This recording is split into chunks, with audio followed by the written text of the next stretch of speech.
Kusdudin, NIM 233/2003, kelas A semester 3, jurusan Sosiologi, Fakultas Ilmu Sosial dan Politik, Universitas Nusa Sembana Kupang.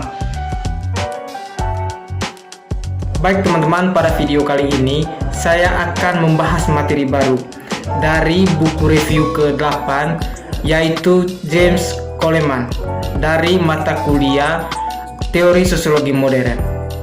Dan sekarang jangan kemana-mana, karena setelah ini saya akan memaparkan video materinya. Selamat menyaksikan.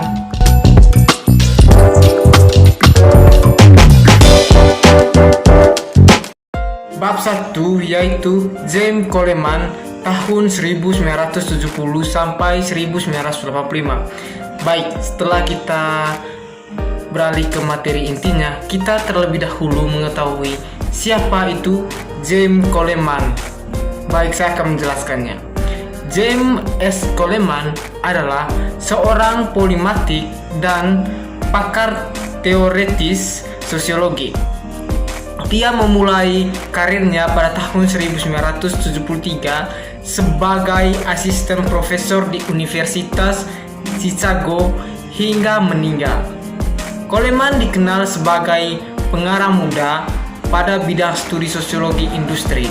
Baik, itu tadi sisi lain dari James Coleman.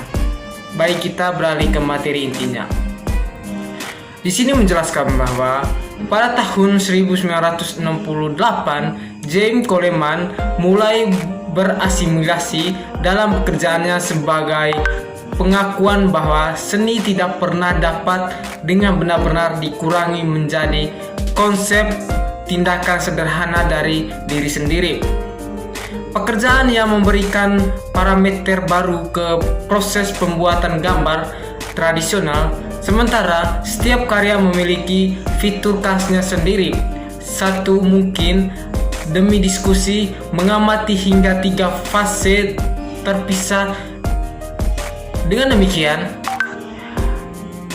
ini dapat dibagi menjadi periode yang mencakup instalasi persepsi tahun 1970 sampai 1974. Instalasi yang melibatkan dimensi psikologis, sosiologi, historis atau budaya, dan bekerja yang terjadi dalam konteks teater. Pemeriksaan sejumlah potongan individu yang dari periode ini mengungkapkan sifat niatnya pada awal karirnya. Karena deskripsi di atas menunjukkan signifikansi dari pekerjaan ini terletak pada cara itu menarik perhatian pada rasa waktu pemeriksa sejauh waktu yang diukur dan waktu yang berpengalaman tidak bertepatan. Dengan demikian, menunjukkan bagaimana memori merupakan faktor persepsi. Coleman memasukkan respon perceiver dalam materi kerja secara keseluruhan. Sejak awal, Coleman prihatin dengan cara sesuatu terlihat daripada dengan hal itu sendiri dalam isolasi. Proyeksi, misalnya, mempelajari objek spesifik dalam kaitannya dengan lokasi dalam waktu serta di ruang angkasa. Melalui pemandangan sebelum dan sesudah bertahun-tahun, pekerjaan ini memungkinkan berlalunya waktu untuk ditangkap secara visual. Karya seni seperti itu sehingga berfungsi sebagai alat pengukur untuk pengetahuan kita tentang masa lalu dalam hal bukti saat ini. Jika pekerjaan sebelumnya adalah tentang waktu sebagai faktor eksternal untuk perubahan visual, yang terakhir menyelidiki operasi internal memori dalam upayanya untuk mempertahankan kenyataan dalam hal masa lalu, tetapi dengan mengacu pada saat ini.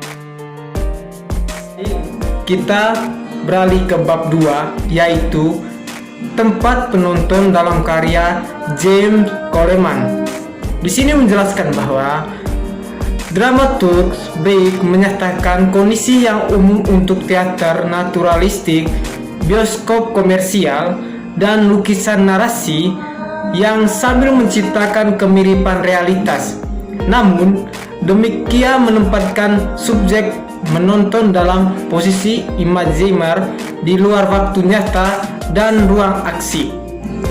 Brick mengakui bahwa ini adalah mode representasi otoriter yang menahan audiens dalam hubungan pseudo-dominan dan tidak kritis dengannya. Sebaliknya, ia mengajurkan seorang teater yang meniru kenyataan tanpa mereproduksi ilustri naturalisme akan memungkinkan audiens untuk berbagi secara aktif dalam pengalamannya. Dalam seni visual, itu adalah Marcel Duchamp yang awalnya mengangkat pertanyaan tentang status sosial dan psikologis dari objek seni dan kontribusi penonton. Gerakan ready modes yang diarahkan terhadap objek benda berpendapat untuk seni yang didirikan dalam hidup, sebuah seni yang mewajibkan penonton atau pembaca untuk menjadi artis atau penyair. Ini menyiratkan langkah dari objek sebagai realitas mandiri dan dikenakan oleh produsen, menuju seni sebagai konteks sehubungan dengan mana penonton mengindikupasinya dan merekonstruksi realitasnya sendiri, yaitu pekerjaan itu sendiri menjadi teater. Seni kinerja muncul dari tren yang beragam pada akhir 60-an, mencakup berbagai kegiatan yang tidak mungkin untuk digeneralisasi. Namun, kinerja dapat ditandai secara luas sebagai peristiwa durasi tetap dijalankan sebelum audiensi kolektif dengan artis sebagai pelaksana utama.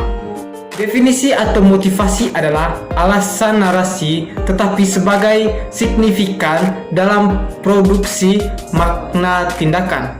Namun, hubungan audiens dengan artis pertunjukan tetap ambivalen karena apa yang diberlakukan seringkali merupakan tampilan narsis yang sementara itu menghindari identifikasi penampil dengan karakter khas teater, namun yang gagal memberikan kenyataan yang dapat dimasukkan oleh audiens. Sekarang kita beralih ke bab 3, yaitu enigma pahlawan dalam karya James Coleman. Di sini menjelaskan bahwa pertanyaan-pertanyaan ini yang diajukan di awal Living and Presumed Dead, sebuah slide dan proyeksi audio memiliki kesadaran sehari-hari yang menutupi dilema yang sangat besar. Living and Presumed Dead dibuka dengan ilustrasi sekelompok pemain muda yang mengenakan interpretasi pribadi dari periode dan mode kontemporer. Mereka mengadopsi pose yang melengkapi peran yang disarankan oleh kostum, yaitu mereka membentuk tipologi budaya, bukan sekelompok karakter psikologis yang ditandai melalui tampilan visual.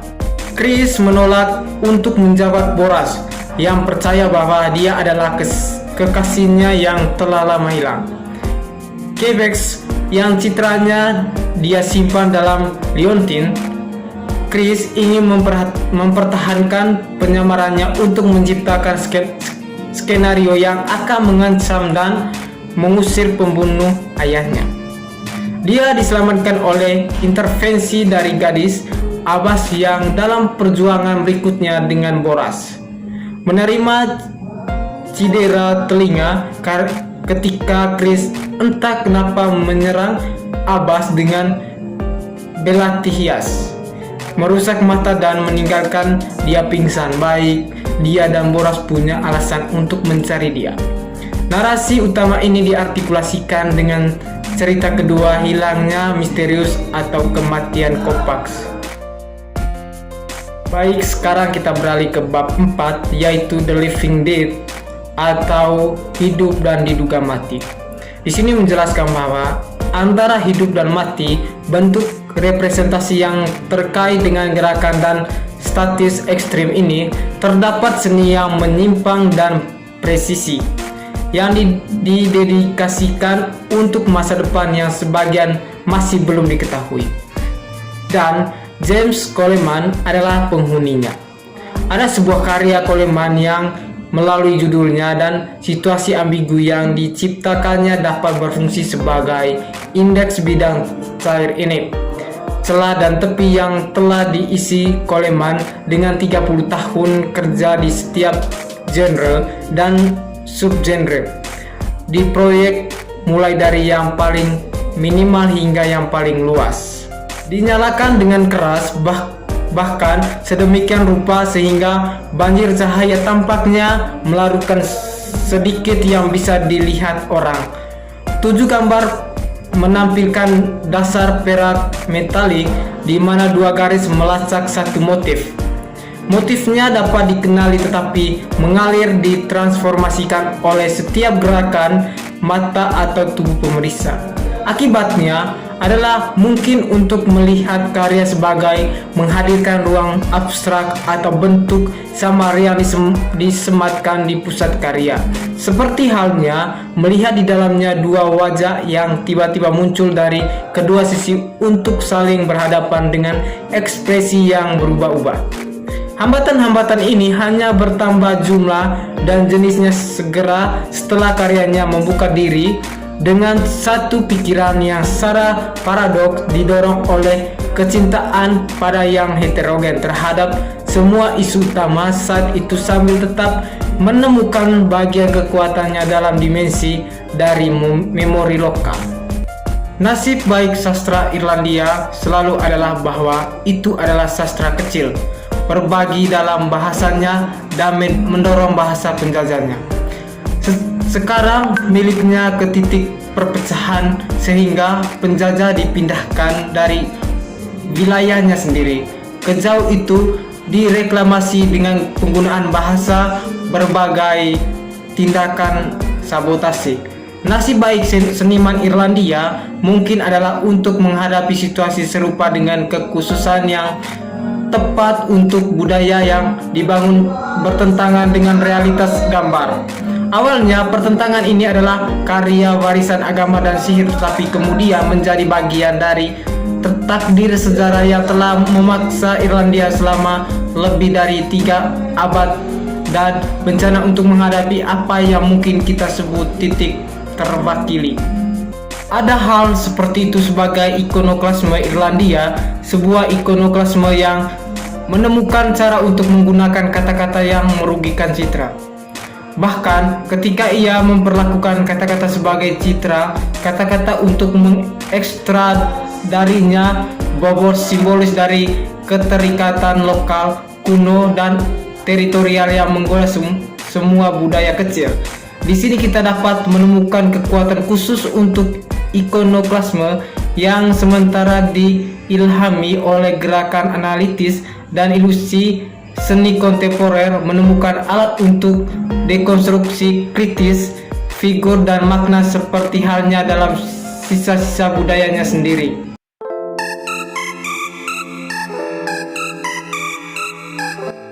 Baiklah teman-teman, itulah hasil materi yang saya bawa pada hari ini. Semoga materi yang saya bahas pada hari ini bisa bermanfaat bagi teman-teman semua. Terima kasih.